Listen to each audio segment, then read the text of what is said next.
Videos like this are made possible by viewers like you. New Age spirituality is probably best known for its toxic positivity and its sickly sweet impromptu sermons on the interconnectivity of all things. But there's more to it than that, and if you look closely, it's quite the house of cards. In this video, I'm going to highlight 3 awful and quite honestly harmful things about New Age spirituality and what happens when cracks start to form in the truth. Let's talk about this.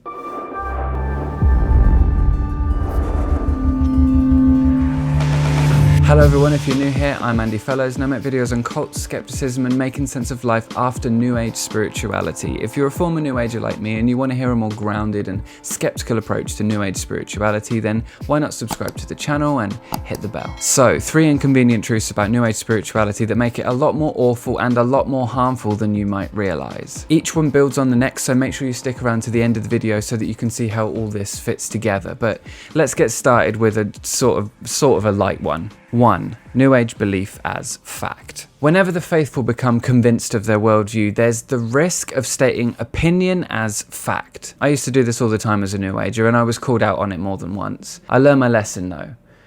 Eventually. Many true believers, myself included back in the day, take opinion as fact one step further and state belief as fact. And you see this in Christian circles too. I think it can come about when you being encouraged to have a personal experience takes emphasis over evidence or proof of a claim that's being made. Let's say person A believes something. For example, everything is energy. Energy vibrates at a certain frequency. Thoughts have a frequency and can affect reality, so thinking the right thoughts can cause things you want to manifest in your reality. And person A's belief informs their opinion. If person B were to get into the right emotional state and think positively, then their problems would be solved. Person A then states their opinion as fact in conversation with person B, lacking important indicators that let person B know that what they're saying is their opinion, which is based on their belief. You shouldn't be so negative. You've attracted this because of your vibration. You should raise your vibration. Person A then encourages person B to act as if what they have said, based on their belief and opinion, is a fact, likely saying something like, the law of attraction is real. This whole thing does happen outside of New Age and Christian circles as well, obviously, but I feel like we're talking about a well-oiled machine here. This is a belief machine. Also, the trouble is, with all of this, everything that's being said here, the truth of what's being said as fact is never brought into the question. It's never brought up. And any request for evidence is typically met by a sort of subpar response to that. Anecdotal evidence or an encouragement to have your own experience in one way or another. And if the person talking this stuff up has done their job well enough, by the time you sit down to discover it for yourself, you're set up for confirmation bias. This is one of the very clunky but often subtle ways that grounding ideas in logic and evidence is avoided in the New Age. What it comes down to in the New Age is that pretty much everything that is said or done is in service of setting the mood, of creating an atmosphere. It's style over substance, it's vibe over reality. There's another significant aspect of belief as fact that highlights this well, I think. It's when New Agers say, well, New Age isn't actually new, it's ancient wisdom, so... What they're alluding to when they say that, I think, is that many of the things that New Agers believe actually predate the term New Age. And by talking about how it's super old, what they're kind of doing is leaning on how age grants the right to reverence in some people's minds. But really, what does how old something is have to do with how true it is?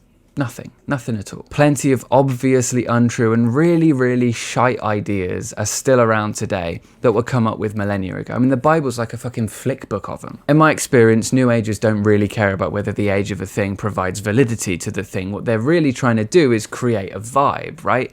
The more ancient, the more mysterious, therefore the more betterer. And we'll build on exactly why this is a particularly thin argument in the next point. 2. Many New Age beliefs are vapid. A lot of beliefs that are circulated by New Agers have existed in a lot of traditions for a pretty long time, maybe with the exception of the law of attraction, which is a much more recent addition. What tends to happen in New Age circles, though, is that the beliefs get stripped of their cultural context and significance and are repurposed to fit into the New Age narrative of personal empowerment. There's some truth in every religion is a pretty common maxim in the New Age, and it seems to enthuse New Agers to airlift common themes out of different world world traditions and then transplant them into a worldview that suits them. The thing is, beliefs originally framed in a rich historical context which gave body and meaning to them are reduced as they're shoehorned into a deep as a puddle, self-serving narrative. And this, awkwardly for New Agers, is where the line can be crossed into cultural appropriation. There's an important distinction to be made here though. In some cases, like that of mindfulness meditation, we're looking at a practice which has been taken from its original context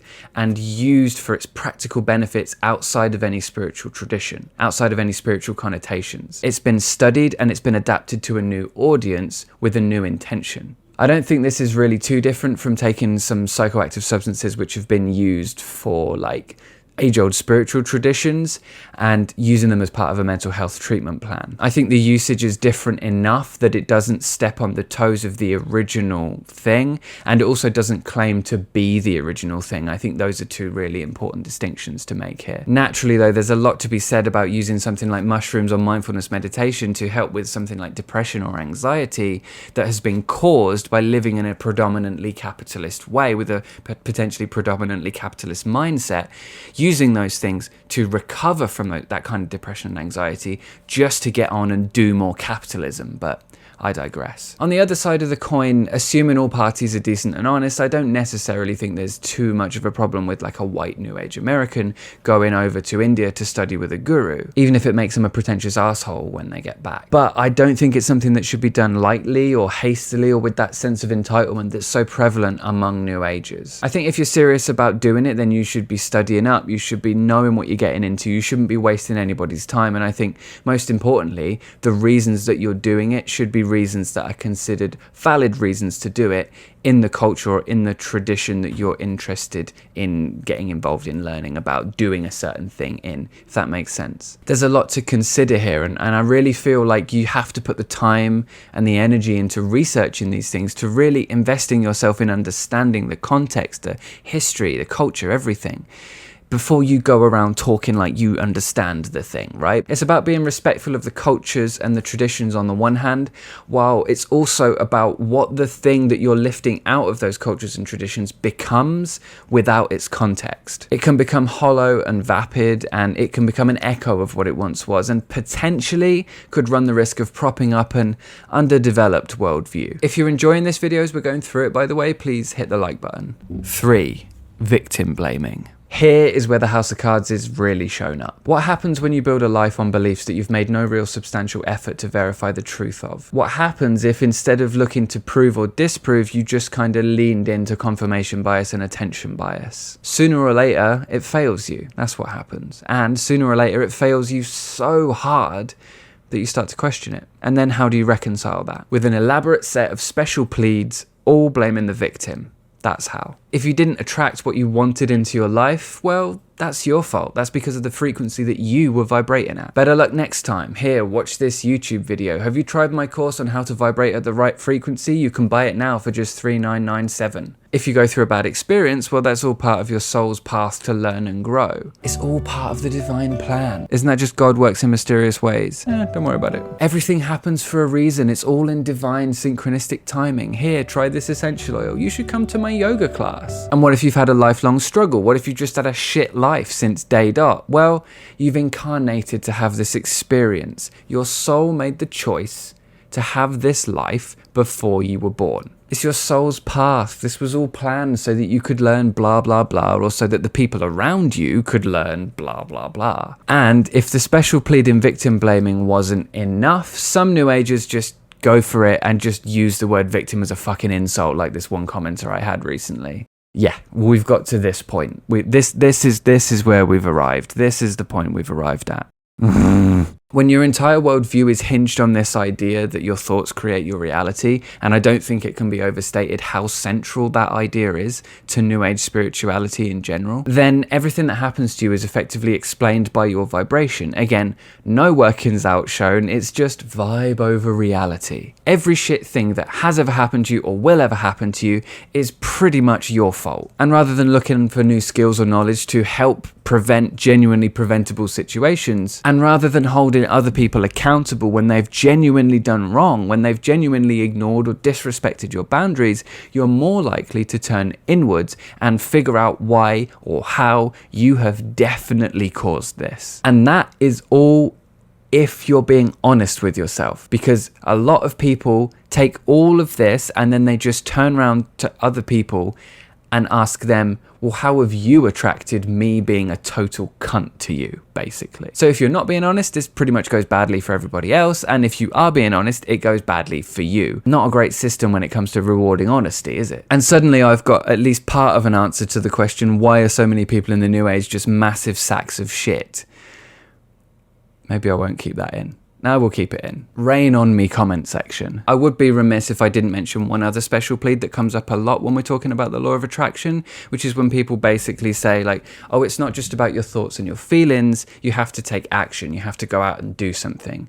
At which point you're basically removing the entire mystical element from this. At that point, what is the point at all of calling it the law of attraction? Why don't you just call it the law of thinking and then doing? I suppose the law of attraction is you can sell that, can't you? The law of attraction sounds more mystical, and it is all about the vibe, isn't it?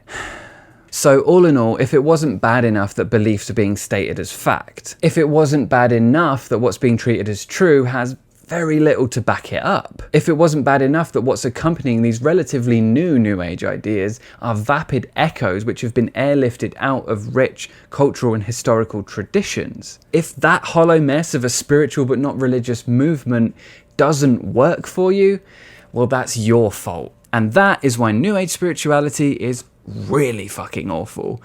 I'm Andy Fellows, I'm here pretty much every Thursday. Please subscribe to the channel and please be kind and ask good questions. And I'll see you in the next one. Doing that at the end. We'll do that at the end. I'll see you in the next one.